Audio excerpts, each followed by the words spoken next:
Graça e paz, amados. Bem-vindos à nossa série Compreendendo as Escrituras. E o tema da nossa ministração hoje é a Páscoa na Bíblia. Nós estaremos então falando sobre a Páscoa, até porque há alguns dias atrás nós tivemos a festa da Páscoa, né? O nosso país inteiro comemorou a Páscoa naquela semana, mas, embora todos os anos a Páscoa seja comemorada, mas ainda existe muita dúvida. Muitas pessoas têm suas dúvidas em relação à Páscoa, em relação ao seu significado, ao sentido da Páscoa, mesmo que essa data seja comemorada todos os anos. E muitas pessoas elas não têm, na verdade, o entendimento da origem e do significado da Páscoa. E por isso nós estaremos falando exatamente sobre isso, sobre a sua origem, sobre o seu significado, o que de fato a Páscoa quer dizer. Hoje nós sabemos que a ênfase em relação a esta festa, a festa da Páscoa, está mais ligada ao comércio, não é verdade? Sempre quando é comemorado, ano após ano, a Páscoa, o que acontece? As pessoas começam a vender ovos de chocolate, né? Se fala em ovos de chocolate e também coelhinho, né? E, na verdade, é mais comercial. A gente vê os supermercados aí cheios de ovos de Páscoa, de chocolate. E, na verdade, não é nada disso, ok? Então, nós veremos na palavra de Deus a origem dessa festa chamada Páscoa, ok? Está no Velho Testamento. Quando nós falamos sobre a Páscoa, nós devemos voltar lá para o povo de Israel, lá na época de Faraó, quando o povo estava escravizado já há mais ou menos 400 anos pelos egípcios. E a palavra de Deus diz que o povo de Israel estava sofrendo muito, 4 séculos de escravidão, e eles então começaram a clamar a Deus. E a Bíblia registra que Deus ouviu o clamor deste povo, pois eles estavam sob uma dura servidão, ok? Então tem tudo a ver, na verdade, com a história de Israel, a Páscoa. E nós veremos isso então na palavra de Deus, amém? Conheceremos a origem dessa festa. Abra sua Bíblia no livro de Êxodo, capítulo 2, versículos 23 ao 24. Vejamos o que a palavra de Deus diz. Decorridos muitos dias, o rei do Egito morreu. Os filhos de Israel gemiam por causa da sua escravidão. Eles clamaram, e o seu clamor chegou até Deus. Deus ouviu o gemido deles e lembrou-se da sua aliança com Abraão, com Isaque e com Jacó.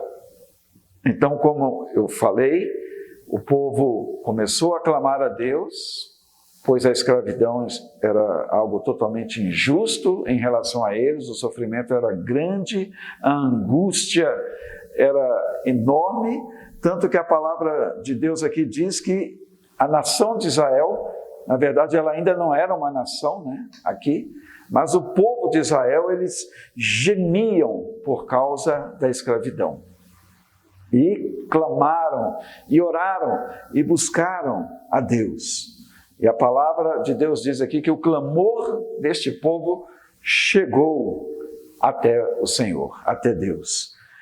E Deus então ouviu o clamor deles e se lembrou da aliança que ele tinha feito com Abraão, com Isaque e com Jacó.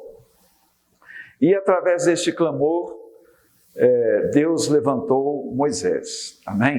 Eu quero fazer aqui uma síntese breve, até para que vocês entendam, né, a origem realmente desta festa da Páscoa. Então, Deus ele levanta Moisés para libertar o povo de Israel. E Moisés então se apresenta a Faraó. Ele vai cumprindo uma ordem de Deus. E a palavra diz que Faraó ele endureceu o seu coração. Porque Moisés se apresentou e disse que Deus havia ordenado para que ele liberasse o povo, para que o povo fosse adorar no deserto, e Faraó então endurece o seu coração e impede a saída do povo, né? Ele não concordou com aquilo, e por causa disso Deus ele começou a enviar pragas sobre o Egito. Ele enviou 10 pragas, mas as primeiras 9 pragas destruíram completamente o Egito. O Egito ficou totalmente arruinado, falido, porque foram pragas terríveis ali. Através de Moisés, Deus então lançou essas pragas sobre o Egito. Mas a palavra de Deus diz que o coração de Faraó continuou endurecido. E ele então impediu, né? Ele impediu que o povo de Israel saísse do Egito.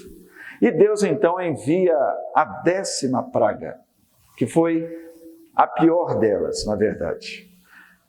A 10ª praga foi a morte dos primogênitos, ou seja, a morte dos filhos mais velhos, né? Os primeiros filhos. Isso tanto em relação a pessoas, até os animais também, né? Os primogênitos morreriam em relação à desobediência do Egito, de Faraó.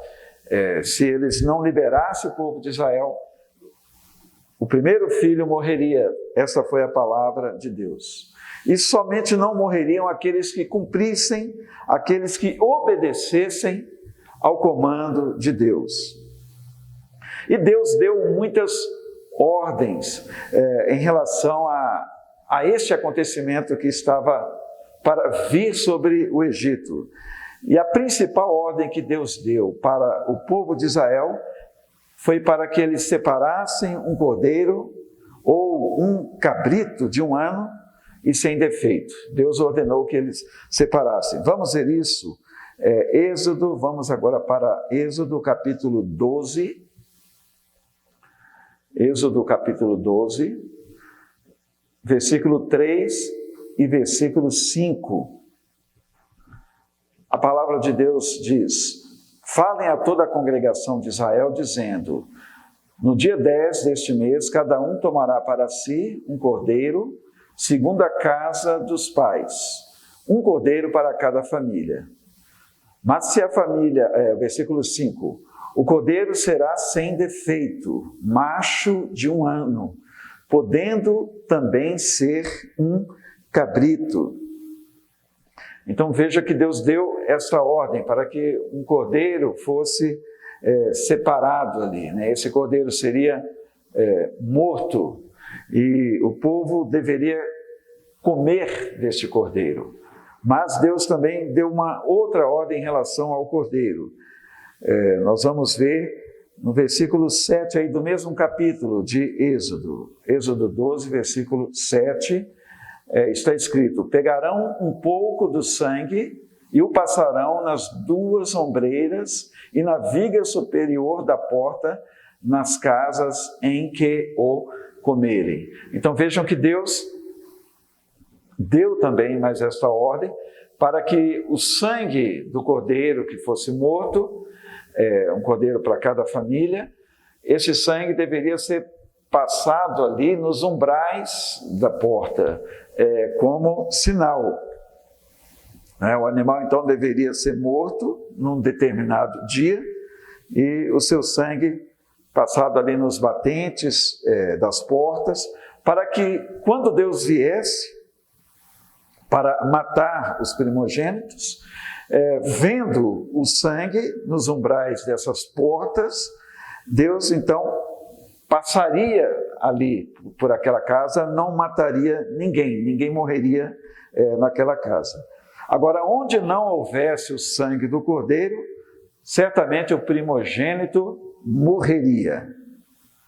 Então, aquele sangue somado com a obediência à voz de Deus era a garantia da vida, era a garantia também da libertação das pessoas. E os judeus, então, fizeram como o Senhor mandou os israelitas. Eles mataram o cordeiro, eles comeram o cordeiro, mas eles passaram o sangue do cordeiro nos umbrais das suas portas. Então, a 10ª praga, ela acontece. Foi terrível, inclusive, naquele dia. E todos os primogênitos do Egito morrem, todos eles morrem. Inclusive até o filho do próprio faraó também morreu. O anjo da morte passou ali e por onde ele passou, os primogênitos morriam. E Faraó, então, finalmente deixa o povo de Israel ir embora. Precisou de uma praga como essa, de uma situação como essa, para que ele finalmente deixasse a nação de Israel sair do Egito. E, a partir desse acontecimento, da saída do povo de Israel do Egito, inicia-se a Páscoa. Está aí a origem da Páscoa. O povo de Israel foi liberto da escravidão finalmente, e através da mão poderosa do Deus vivo. Eles foram libertos, e Deus então ordenou que todos os anos acontecesse este ritual, essa festa. Todos os anos eles deveriam fazer essa festa, realizá-la, e seria então observado, nos anos posteriores, sempre essa festa, em memorial. É uma festa para as gerações que surgiriam. Nós vamos ver isso em Êxodo, capítulo 12, no mesmo capítulo, versículos 11 e 14. A palavra diz: é assim que vocês devem comê-lo, já prontos para viajar, com as sandálias nos pés e o cajado na mão. Comam depressa, é a Páscoa do Senhor. Versículo 14. Esse dia lhe será por memorial, e vocês o celebrarão como festa ao Senhor. De geração em geração vocês celebrarão esse dia por estatuto perpétuo. Ficou claro para vocês sobre a origem da Páscoa? E essa comemoração, ela se deu até os dias de Jesus. Nós vemos já no Novo Testamento, nos Evangelhos, Jesus comendo a Páscoa com os seus discípulos.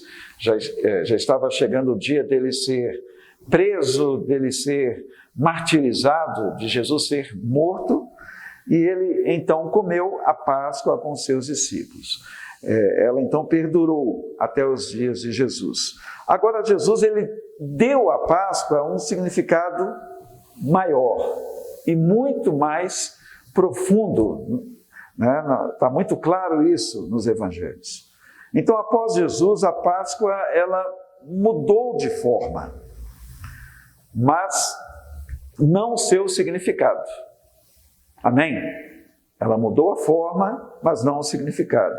Então, Jesus, através do seu sangue, a palavra do Senhor diz que Ele nos libertou de toda a escravidão. Amém? Aquele cordeiro ou aqueles cordeiros que foram mortos, cada família matou o cordeiro, apontam para Jesus. Jesus é o Cordeiro de Deus que tira o pecado do mundo. Então, Jesus, ele cumpriu, na verdade, né? Aquele acontecimento lá do Velho Testamento apontava para Jesus. E quando Jesus veio e ele se apresentou como Cordeiro de Deus para levar sobre si o nosso pecado, o próprio João Batista o apresentou, o indicou como Cordeiro de Deus.